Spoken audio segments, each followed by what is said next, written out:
By the early 1860s, a railroad had been built that united the whole of North American continent, linking the main part of the United States in the east with the communities that had settled in the west.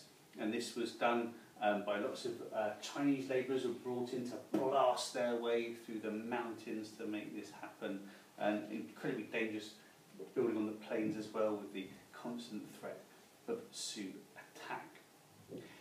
At the same time, America itself, United States of America, had been torn apart by the Civil War, North fighting South, mainly of the issue of slavery. But when this conflict came to an end, lots of soldiers returned home. Now, when the soldiers from Texas returned home, they found that the cows that they'd been that they were looking after, the Texas Longhorn, incredibly robust creatures, had been very busy, left to their own devices, and there were now millions of Texas Longhorns were now roaming free in Texas.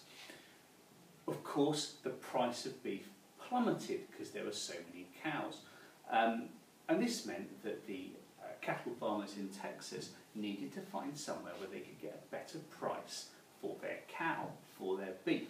Now, the best place to get a good price for your beef was over here in the big towns of the East Coast, like New York and Washington, where people loved a nice big steak. But the problem was getting the cows there, because there were lots of people living here, and they couldn't rightly just go and drive their cattle through people's towns and farms and what have you. So, a few pioneering cattlemen, for example, Oliver Goodnight, found that you could actually, if you drove your cows north across the plains, you got to the railroad, and then once at the railroad, you could put your cows on trains where they could be transported east and sold at market for a very good price. There's also the added bonus that if you didn't put them on the railway track, you could drive them north and sell them to the army, who had an increasing presence on the plains, guarding the pioneers who were crossing to the west from Indian attack, and increasingly as reservations developed and the plains wars began, there was more of an armed presence there to sell your cows to. So, in the 1860s was the age of the great cattle drive north. Cowboys, very, very poorly paid, were worked in teams to guide huge herds up north. Incredibly dangerous. If there was a lightning storm, there could be a stampede and people could be trampled to death.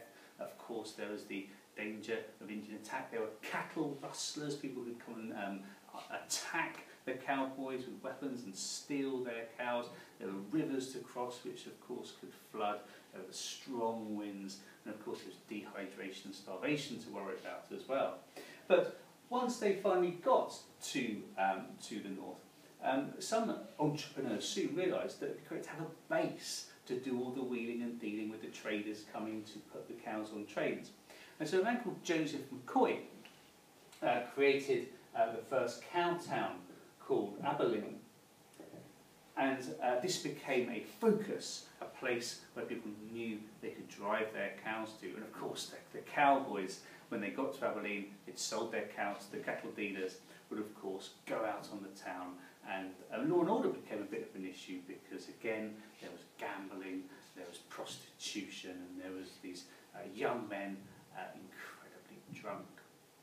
Now, some other entrepreneurs, for example, a man called John Iliffe, he realised that actually if you drove your cows up here, if you just left it for a year and let them wander, roam free on the plains, then you didn't have to keep doing this cattle drive every year.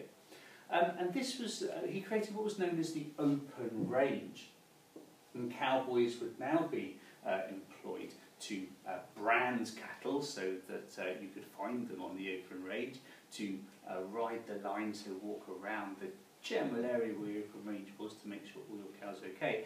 And when it came time to take them to market, to do the roundup and to take the cows to places like Abilene or Dodge City. And these were when the age of cattle barons, becoming incredibly rich, and cows wandering the plains. And the plains were now no longer a great American desert, were they? They were actually making a lot of money for these cattle barons. But this wasn't to last forever. With the homesteaders moving onto the plains at the same time, this created conflict. There was, especially over water sources for these cows to feed at. There was a very severe drought in the 1880s, followed by a very, very harsh winter, which actually killed off lots of the cows. This was combined with a huge drop in the price of beef in the east, because so much was coming east, that farmers actually didn't take their cows to market. They thought they'd wait till next year when they might get a better price, which led to overgrazing. So many cows ate all the grass on the plains. So by the end of the 1880s into the 1890s, what cattle farmers tended to do was actually fence off their land with this new invention, barbed wire, and run small cattle farms, and they eventually became no different really to the homesteaders.